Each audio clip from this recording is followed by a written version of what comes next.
Buenas, buenas. En este episodio les hablamos de la tristeza entre los jóvenes, contrario a la alegría que acá muestra, el informe del Estado de Justicia y un drama que podría ser bien grande con la DIS. Esto Welcome to Chepe, un episodio para las personas que se preocupan mucho, siempre, en cada momento de su vida. Fine. Totally fine. I don't know why it's coming out all loud and squeaky, because really, I'm fine. You know what we should do? Calm ourselves? No. Y es que en serio, estamos tristes y tal vez más de lo que pensábamos. El estado mental del mundo 2024 vino a confirmar algo que ya muchas personas jóvenes en Costa Rica sienten a diario, por lo que probablemente ya muchos de ustedes sabían, y es que estamos mal.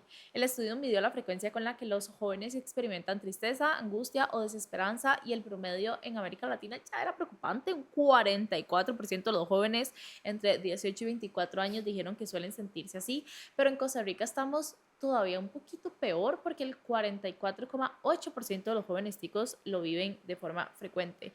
No es que esté triste, es que me agüeve. Este dato nos pone entre los países con el peor estado emocional juvenil en la región, solo superados por Chile, Brasil y Bolivia. Del otro lado, Uruguay parece estar un poco más estable emocionalmente, al menos en comparación, porque todos los datos al final están preocupantes. Y esto al final no es solo un dato aislado que viene de este informe, sino que la misma Caja Costarricense ha venido reportando un aumento fuerte en las licencias médicas por ansiedad. Solo entre el 2019 y el 2023, los días de incapacidad por trastornos de ansiedad crecieron más de un 150%. La depresión tampoco se queda atrás. Solo en los primeros 8 meses del 2024 ya se había igualado el total del 2023, más de 6.000 casos en todo el país. Punta Arenas siendo el foco con más de 10.000 diagnósticos solo en ese año, y ojo que también la mayoría son mujeres, la gran mayoría. Y si echamos la vista un poquito para atrás, en plena pandemia, un informe del INEC también había revelado que en octubre del 2020 el 61% de la población tenía síntomas depresivos y un 43% sufría de ansiedad generalizada severa. O sea, más de la mitad del país emocionalmente colapsado. ¿Y por qué pasa esto? El informe mundial apunta a varias razones como más generales, que creo que también podemos estar de acuerdo en alguna de ellas: el uso excesivo del celular, el aislamiento social que viene un poco de la mano con el celular, la comida sumamente procesada, el agua con microplásticos, los metales pesados en los alimentos. Todo esto podría estarnos pasando finalmente factura. Además, mientras los adultos mayores reportan sentirse relativamente bien, las generaciones jóvenes son las que están emocionalmente drenadas en casi todo lado del mundo. Frente a todo eso, el Ministerio de Salud de hecho presentó hace poco, no sé si se acuerdan, la nueva Política Nacional de Salud Mental 2024 a 2034, que busca cambiar el enfoque, que sea como menos atención psiquiátrica individualizada y más un apoyo comunitario, porque ya le afecta a mucha gente: educación emocional, trabajo entre instituciones y por supuesto prevención del suicidio, porque la salud mental ya dejó de ser un tema privado de hace rato y es un tema muy importante a nivel comunidad en el país. Además, acá me atrevería a decir que también se suman otras cosas además de eso, y es que el acceso a la información es maravilloso, pero también nos acerca un poco a la realidad de lo que está pasando y nos comienzan a preocupar las problemáticas del país mismo, además de que las vivimos diariamente: economía, presas, inseguridad, educación. No sé, ¿qué más les ocurre a ustedes y qué es lo que les preocupa tanto si ustedes se sienten así? Y bueno, ya, hablando de varas que nos preocupan constantemente, esta semana se publicó, para rematar, el quinto informe Estado de la Justicia 2025 hecho por el programa Estado de la Nación. Nosotros hemos hablado ya en bastantes ocasiones del Estado de la Nación, que pues como adivinarán, analiza el estado de la nación en distintas áreas importantes, pero este específicamente analiza en profundidad el desempeño, el trabajo que está haciendo el Poder Judicial o que hizo entre el 2021 y 2024 específicamente. A ver, es un documento como de 274 páginas. Como ustedes entenderán, se complica un poco hablar de todos los temas acá y contarles de todo a demasiada profundidad, pero hablemos de algunos puntos que se mencionan. Por ejemplo, primero, y creo que todos lo esperamos: ataques del Ejecutivo al Poder Judicial, una independencia que está en riesgo, violencia contra las mujeres, las diferencias que hay con la migración y justicia y un poco más. Vamos poco a poco. Los ataques del Ejecutivo. Creo que ya no lo esperamos. Esos informes siempre han sido muy duros y muy directos con las problemáticas del país, y este no es diferente. Al final esta es la idea: que la gente pueda leerlo, que la gente pueda enterarse y saber qué es lo que está pasando, qué es lo que hay que cambiar, qué es lo que hay que mejorar y qué ha estado funcionando también. Lo que está ocurriendo con el Poder Judicial en Costa Rica ahorita al final es grave y podría representar una amenaza directa a la democracia. Según el informe, esos ataques han sido tanto a nivel del discurso de distintos lados políticos como ya más materiales.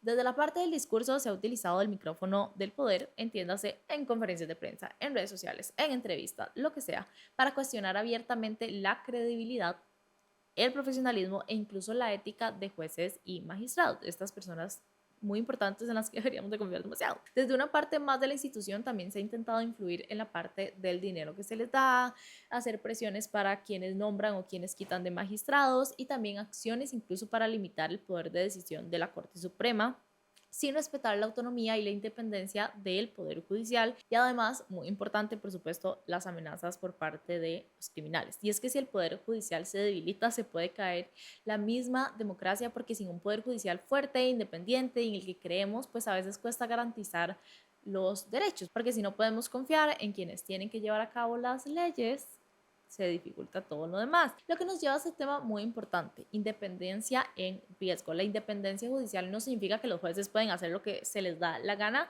sino que pueden y que deberían de poder tomar decisiones sin miedo a represalias políticas, a presiones económicas o amenazas personales, porque pues se debería poder confiar en que hay reglas claras, en que hay procedimientos justos, en que hay condiciones para que el Poder Judicial pueda hacer todo de manera responsable, pero también de manera independiente. Una autonomía formalmente vigente, pero que está cada vez más debilitada en la práctica.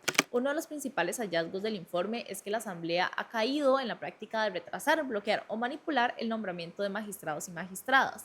También históricamente, la Sala Constitucional, lo hemos hablado en muchos proyectos, ha tenido una función muy clara, que es ser consultada antes de aprobar algunas leyes sensibles, ¿verdad? Para ver que todo esté bien, que se cumpla con toda la parte de la Constitución política, pero se ha descubierto que cada vez se están haciendo menos consultas y además, a pesar de que la sala diga X o Y, que se debería respetar el criterio y debería de verse más bien como una señal de por qué votar, los votos siguen partidos como si no se tomara realmente en cuenta lo que dice la sala.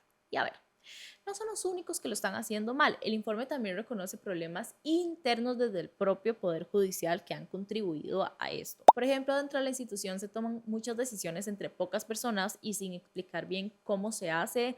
Además, casi no se comunica al público lo que está haciendo, no defiende bien sus valores ni reconoce sus propios errores, que también es muy importante para poder confiar en ellos. Y para terminar, no todas las personas reciben el mismo trato cuando buscan justicia. Porque, hablando de esto, pasemos a la sección de violencia contra las mujeres, que está bien fuerte y fue demasiado enfático, porque cuando la justicia llega tarde o ni siquiera llega, pues estamos fallando, porque pocas cosas son tan urgentes como la protección de una vida, y sin embargo las mujeres que denuncian violencia siguen enfrentando un sistema judicial lento y muchas veces incluso indiferente. El informe da datos como casi 1 de cada 5 casos penales tiene que ver con violencia contra mujeres, pero solo el 13% de esas denuncias llegan a juicio, y aunque en los delitos sexuales que requieren respuesta urgente y respuesta sensible, las duraciones promedio son más largas más bien que en otro tipo de delitos. Y es que estos no son solo números, cada uno representa una mujer que pasó por todo el proceso de denunciar, de revivir el trauma, de exponerse al juicio público, para que al final su caso quedara archivado, desestimado, prescrito, o sea, no les dio ni siquiera tiempo de hacer las varas. Según el informe, el problema igual no es solo de recursos, sino que también hay cosillas de cómo se manejan las varas. De nuevo, no todos los problemas del Poder Judicial vienen de afuera. Por ejemplo, se han creado muchas áreas especializadas, pero realmente no trabajan juntas. Los espacios más útiles están centrados básicamente en la GAM, cuando obviamente, por si no sabían, hay violencia en todo lado. Con el proceso que hay, muchas mujeres tienen que revivir el trauma que denunciaron, entre otras cosas.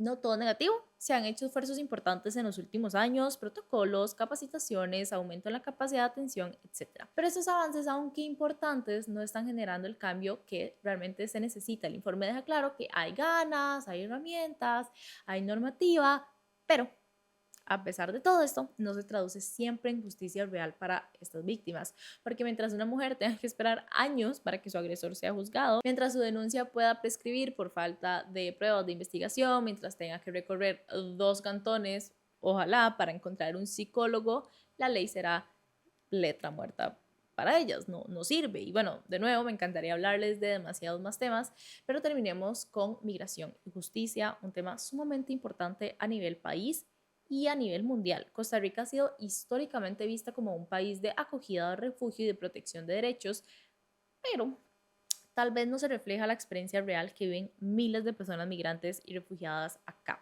El informe dedica un capítulo completo a este tema y pues dicen que hay una brecha enorme entre lo que la ley promete y lo que realmente se garantiza y las vivencias que tienen estas personas. A ver, hay guías para tratar bien a las personas extranjeras, hay manuales de derechos en diferentes idiomas, hay capacitaciones internas y convenios interinstitucionales, pero igual hay muchas personas migrantes y personas que enfrentan condiciones sociales y económicas precarias. Muchas personas no se sienten seguras, por ejemplo, para denunciar condiciones laborales precarias porque les da miedo que tengan consecuencias más allá. Encuentran funcionarios que no entienden los procedimientos de refugio y tratan a todos los extranjeros como ilegales. El informe dice que el Poder Judicial ha hecho más que otras instituciones del Estado, eso sí, para responder a esa realidad, pero pues todo ese esfuerzo no ha sido suficiente. Lo resumen así: la nacionalidad, el género, el nivel educativo y el estado migratorio siguen siendo determinantes para saber si una persona va a recibir justicia o no, pero la justicia nunca debería depender del país del que nació una persona.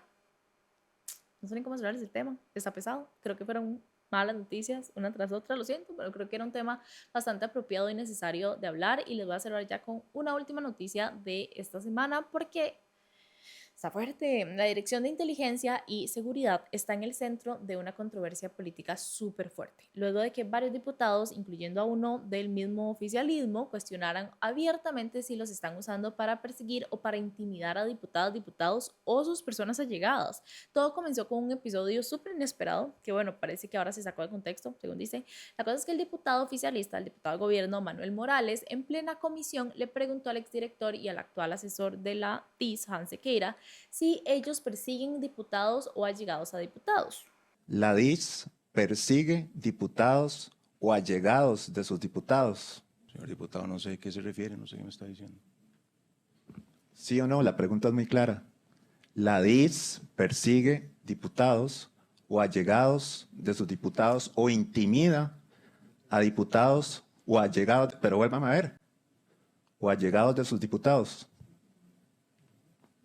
No tengo por qué contestar, no sé. Claro que Yo no soy convocado a esto, señores. Bueno, yo puedo preguntar, es mi espacio y puedo preguntar, pero vuélvame a ver. Le voy a hacer otra vez la tercera pregunta. Por tercera vez, ¿la DIS persigue diputados o allegados de sus diputados o los intimida?